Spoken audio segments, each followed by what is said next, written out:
नमस्कार भावांनो, SSC GDचे answer की आलेले आहे. सगळ्यांनी मार्क चेक केलेत, बरोबर आहे. सगळ्यांचं फोन यायला चालू झालेत की सर अजून तुम्ही SSC GDचा कट ऑफचा व्हिडिओ बनवला नाही, बरोबर आहे. आत्तापर्यंत आपला कधीच कट ऑफ खोटा गेला नाही दादा. जेवढं कट ऑफ सांगितलं तर तेवढं डॉट गेले तर थोडं कट ऑफ काढायला वेळ लागतो दादा, का तर परत पोरं कमेंटमध्ये जाऊन ज्ञान हेपलतेत. हां, पहिली गोष्ट दादा, SSC GD 2026 expected cut off दादा. भावांनो, पोरांना मार्क नाही ते. पहिली गोष्ट दादा, सिरियसली मार्क नाही ते कुणाला, ठीक आहे. हा फक्त महाराष्ट्राचा कट ऑफ सांगतोय मी. आपल्याला दुसऱ्या राज्याशी कुणाशी देणं घेणं नाही दादा. आपलं महाराष्ट्र भलं, आपली लेकरं भली, आपला कट ऑफ भला. ओके, 100% सांगतोय हाच कट ऑफ जाणार, फक्त महाराष्ट्राचा कट ऑफ. आणि आत्ता पण सांगतो, ह्याच्यात जवळपास जरी मार्क असलं ना, तुम्ही ग्राउंडला सुरुवात करायची दादा. कळते दादा? हां, आता पहिली गोष्ट दादा बघा. आणि दुसरा अजून एक मुद्दा येतो दादा, प्रत्येक वर्षी तुम्ही बघितलं ना, प्रत्येक वर्षी जागा वाढल्या त्या. मग पोरांचं डाऊट येते की सर या वर्षी जागा जवळपास 25,500 होत्या त्या, मग जागा अजून वाढतील का? सगळं बोलू दादा, थोडा धीरधार. त्याच्या अगोदर बघा, पहिली गोष्ट, अजून कोणी आपली रगडा बॅच घेतली नसेल तर प्ले स्टोअरवरनं तुम्ही गायकवाड अकॅडमी ॲप इन्स्टॉल करा. आणि ज्याला बाबा रगडा बॅच घ्यायचे त्याने एक काम करा, हा नंबर आहे माझा, या नंबरवर 199 रुपये पाठवा. त्याच्यानंतर दादा आपलं SSC GD आणि रेल्वेचं पुस्तक आहे. या पुस्तकानंतर इस्तू लावून ठेवला मार्केटमध्ये दादा. गणित, बुद्धिमत्ता असेल, हिंदी असेल, GK GS असेल, सगळं काम तमाम केलेलं दादा. आता पहिली गोष्ट दादा, ज्याला कुणाला बाबा हे पुस्तक पाहिजे त्याने एक काम करायचं आहे, हा नंबर आहे 7057969327, बरोबर आहे. ज्याला कुणाला SSC GDचं पुस्तक पाहिजे 460 पाठवा. रेल्वे पाहिजे असेल तर 400 पाठवा. दोन्ही पाहिजे असेल तर 800 पाठवा. आणि नाव, गाव, तालुका, जिल्हा, पिनकोड आणि मोबाईल नंबर मला व्हॉट्सअपला पाठवा. ओके, इथंपर्यंत सगळ्यांना काय प्रॉब्लेम नसेल दादा. आता पहिली गोष्ट दादा, आता बघा, पेपरचा पॅटर्न तर सगळ्याला माहिती आहे दादा. गणिताचं बाबा 20 प्रश्न होतं, बरोबर आहे. गणिताचं 20 प्रश्न 40 मार्काला होतं. बुद्धिमत्ताचं 20 प्रश्न 40 मार्काला होतं दादा. हां, GK GSचं दाद्या 20 प्रश्न दाद्या 40 मार्काला होतं. आणि हिंदीचं 20 प्रश्न 40 मार्काला होतं. हा तर सगळ्यांना पॅटर्न माहिती आहे, काय प्रॉब्लेम नाही, बरोबर. आता पहिली गोष्ट समजून घ्या, अगोदर पेपर TCS घेत होती, आता ॲडिक्यूट घेतला पेपर यांनी. पण जो पेपर दाद्या त्यांनी घेतला ना दाद्या, पेपरची लेवल बघितली. आता ज्या पोरांना प्रॉपर शिकले त्याला काय प्रॉब्लेम नाही, पण ज्या पोरांना काय पोरं नवीन होती दाद्या, पोरांना मार्क नाही ती दाद्या. हां, गणित असेल, बुद्धिमत्ता असेल, गणितमध्ये जास्तीत जास्त काय पोरांनी आहे ना 14 क्वेश्चन अटेम्प्ट केले, तर बुद्धिमत्तामध्ये जास्तीत जास्त 15 क्वेश्चन अटेम्प्ट केले. जी काय नवीन पोरं आहे ती अभ्यास करून पण ते कन्फ्युजन झाले दादा. ओके दादा, हिंदी पण होतं ना दादा, ही मॉडरेट होतं दादा. हिंदी काय हलकं नव्हतं. मागच्या वर्षी हिंदी खूप सोपं होतं दादा. मागच्या वर्षी गणित, बुद्धिमत्ता पण सोपं होतं दादा. हां, मागच्या वर्षीच वाटलं तर तुम्ही ॲनालिसिस बघू शकता. ह्याच्यामध्ये जर बघितलं ना, गणित, बुद्धिमत्तामधले काय प्रश्न होते ना दाद्या, ही दाद्या टाईम घेत होती, हे तुम्ही मान्य कर, ठीक आहे. गणित असेल किंवा बुद्धिमत्ता असेल, हिंदी तर मॉडरेट होतं. ही प्रत्येक शिफ्टला हिंदी मॉडरेट होतं. हां, आता राहिला प्रश्न GK GS.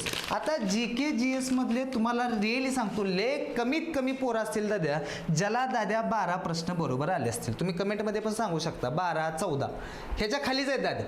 12, 14 म्हणजे तो दाद्या एक नंबर आहे बाबा, नो प्रॉब्लेम. हां, गणित, बुद्धिमत्ताला दाद्या काय पोरांनी 15, 14, 12, 16, 17 केलेले आहेत. पण इन अँड ॲव्हरेज जरी बघितले तर 15, 14 गणित, बुद्धिमत्तामध्ये चालू आहे. GK GSला ले झालं, काय पोरं एवढे हुशार होते, त्यांना GKला 8 प्रश्न बरोबर आलेत. 8 प्रश्न बरोबर आलेत दादा. हिंदी पण मॉडरेट होतं दाद्या. त्यामुळं मार्क जरी तुम्हाला बाबा कमी पडले असतील ना दाद्या, लोड घ्यायचं काही कारण नाही दादा. हां, आत्ता पण सांगतो, अजिबात लोड घेत बसू नका, तुमची तयारी चालू ठेवा. आता दुसरा एक राहिला प्रश्न दाद्या व्हॅकन्सीचा. आता पहिली गोष्ट दाद्या, 2023ला जर तुम्ही व्हॅकन्सी बघितली, 2023ला आलत्या व्हॅकन्सी किती दाद्या? जवळपास 50,187 जागा होत्या. किती दाद्या? 50,187.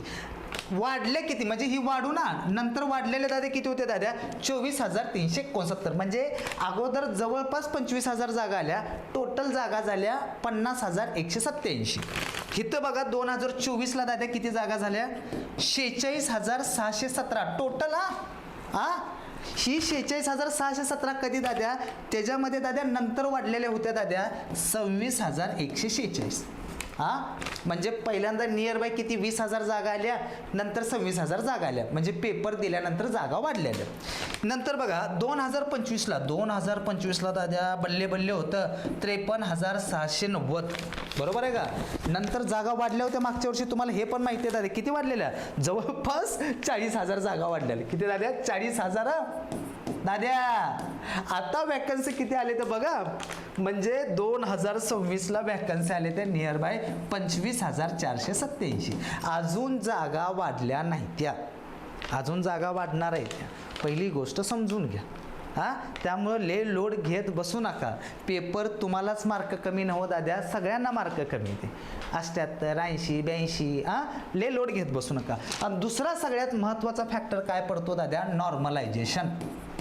काय दाद्या, नॉर्मलायझेशन, बरोबर आहे का तर एवढं महिना पेपर चालू होतं, 3-3, 4-4 शिफ्ट झालेत दाद्या. सगळ्यांना मेंटेन तर ठेवलं पाहिजे दाद्या. आता ह्या नॉर्मलायझेशनमध्ये पोरांचा डाऊट असतात की सर मार्क कमी होतात का वाढतात, हा लय जणांचा प्रश्न आहे पोरांनो.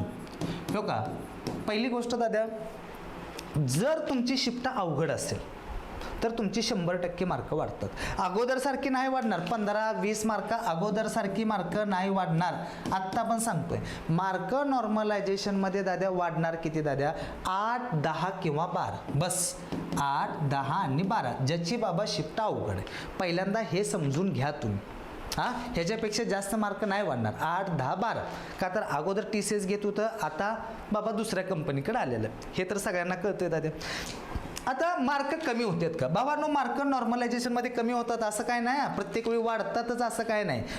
जर तुमची शिफ्ट सोपी असेल तर तुमची मार्क कमी पण होतात, ठीक आहे. आणि ज्यावेळेस मी तुम्हाला कट ऑफचं सांगेल ना दाद्या, पहिली गोष्ट तुमची मार्क, तुमचं शिफ्ट, तुमची डेट आणि तुमचं रॉ मार्क्स किती आले तुम्ही कमेंट्समध्ये सगळ्यांनी सांगा. ओके, आता तुम्ही जर मागच्या वेळेचा जर कट ऑफ जर बघितला ना दाद्या, तर इन अँड ॲव्हरेज जवळपास दाद्या 103, 104 ओपनचा कट ऑफ होतो दाद्या, हे तर सगळ्याला माहिती आहे दाद्या. ह्या वर्षीचा पोरांनो अंदाजे, आणि हा 100% खरा असणार.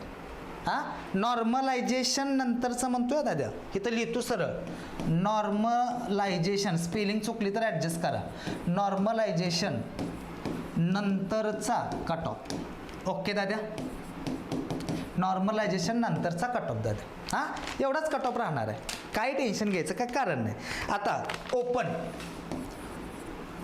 काय दाद्या, ओपनचा कट ऑफ, ओपनचा कट ऑफ आहे ना दाद्या, ही 97 ते 101च्या दरम्यान राहणार दाद्या. आणि हा रिअल स्क्रीनशॉट घ्या, मी वाटलं तर इन्स्टा यूट्यूबला सगळं याचा स्क्रीनशॉट टाकतो. ओपनचा किती दाद्या, 97 ते 101 असणार दाद्या.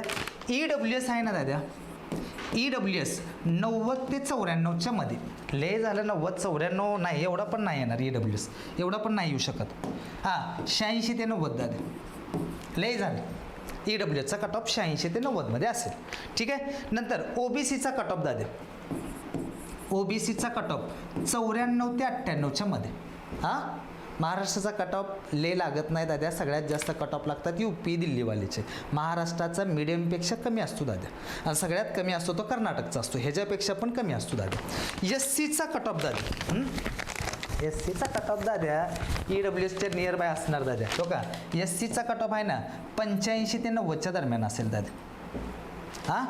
STचा कट ऑफ हा सगळ्यात कमी असेल दाद्या, STचा कट ऑफ आहे ना दाद्या, हो का 75 ते 80च्या दरम्यान असेल. ह्या अंदाजे दाद्या तुम्ही ह्याच्या आसपास असाल, नो प्रॉब्लेम दाद्या. आता सर ओपन 97 सांगितले, नॉर्मलायझेशन नंतरचं आहे भावांनो. आता कुणाला बाबा 94 स्कोर आला असेल दाद्या, अरे नॉर्मलायझेशननं तुझं मार्क वाढतील, हा एक्सपेक्टेड कट ऑफ आहे. तुम्ही मागच्या वर्षीचा कट ऑफ बघा आणि मागच्या वर्षीच्या जागा पण बघा. हो का, इथे जागा बघा, मागची जागा टोटल किती झाल्या, 53,690, 40,000 जागा वाढल्या द्या. ह्या वर्षी पण जागा वाढणार आहे त्या. ह्या वर्षी जागा, हो का, मी नाही जरी म्हटलं ना दाद्या, 26,000-27,000 जागा वाढणारच आहे त्या. पहिली गोष्ट समजून घ्या, 26,000 किंवा 27,000 जागा वाढणार आहे त्या. हे असंच काय ह्याच्यावर कट ऑफ होत नाही दाद्या, प्रत्येक वेळी जागा वाढलेल्या. 2023ला वाढले, 2024ला वाढले, 2025ला वाढले, 2026ला पण वाढणार आहेत. आणि हे काय सगळ्याला माहिती आहे. आणि आता ह्याचा जो रिझल्ट असेल ना दाद्या, रिझल्ट आल्यानंतर तुम्ही ह्याच्या जवळ जरी असला दाद्या, ह्या मार्काच्या जवळ असला तरी पहिली गोष्ट दाद्या ग्राउंडची तयारीला सुरुवात करायची, कुणीही सुट्टी द्यायची नाही. कळते तुम्हाला? आणि हो का, पहिली गोष्ट ह्याच्यापेक्षा कट ऑफ कमी जरी गेला तर सगळी गोष्ट चांगलीच आहे दादा, आणि कमी आरामात जाईल दादा, आरामात म्हणतोय का तर मागच्या वर्षीची पेपरची लेवल आणि या वर्षीच्या पेपरच्या लेवलमध्ये जमीन आसमानचा फरक आहे, हे पहिल्यांदा तुम्ही समजून घ्या. कळते? त्यामुळं लगेच व्हायबल व्हायचं कारण नाही की सर माझा एवढा स्कोर आलाय, अरे थोडा रिलॅक्स हो यार, एक्सपेक्टेड कट ऑफ आहे हा, आणि 100% हा एवढाच जातोय, नका टेन्शन घेऊ. आत्तापर्यंत SSGDचं कधी आपलं खोटं ठरलंय, इम्पॉसिबल गोष्ट आहे.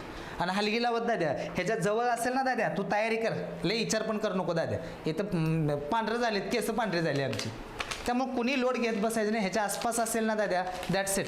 तुम्ही मागचा वाटला तर कट ऑफ बघा, त्याच्यानंतर हे करा. कमेंटमध्ये ज्ञान हेपलत बसू नका हां. तुम्ही ज्ञान जरी हेपलं तर शेवटी मी कट ऑफ लागल्यानंतर म्हणणारच, हीच फोटो दाखवणार, पोरांनो अगोदर बोललो होतो काय झालं हां, हीच वेळ येऊ देऊ नका. त्यामुळं नका टेन्शन घेऊ, पेपर मागच्या वर्षीपेक्षा या वर्षी पेपर अवघड, त्यामुळं कट ऑफ हा कमीच असणार आहे. आत्ता पण सांगतोय, हे तर तुम्हाला म्हणत बसणार नाही 110 प्लस आहे, काय नाही रे यार, तुम्ही बघा, चेक करा तुम्ही तिथं हां. ठीक आहे, नका टेन्शन घेऊ, आरामात होऊन जाते. ओके, मागच्या वर्षीचा कट ऑफ बघा व्यवस्थित. त्याच्यानंतर जरी तुम्हाला कुणाला काय डाऊट आला तर हा माझा नंबर आहे, या नंबरला तुम्ही मला फोन करू शकता. आता ही जी आहे ना दाद्या, आता CISF 120 125 प्लस कोण असेल ना दाद्या, CISF आरामात मिळून जाते, आरामात. ही तुम्हाला काय सांगायला होतं दाद्या, ही कुठली ना कुठली तर तुम्हाला पोस्ट मिळणार आहे, ही जो कट ऑफ. आता CISFला असेल ना दाद्या, तुम्हाला 120 125 प्लस असेल, CISF भेटून जाते. आसाम रायफलला नियर बाय 115 118 असेल, आसाम रायफल मिळून जाते दाद्या. ह्या पोस्टमध्ये तुम्हाला कुठली ना कुठली पोस्ट मिळते. मी या मताचा दाद्या, कुठली पोस्ट हातात येऊ दे अगोदर, परत बघू बाकी सगळं. ठीक आहे, जरी तुम्हाला कुठल्या गोष्टीबद्दल डाऊट असेल, तुम्ही या नंबरला मला फोन करा. ठीक आहे भाऊ, धन्यवाद.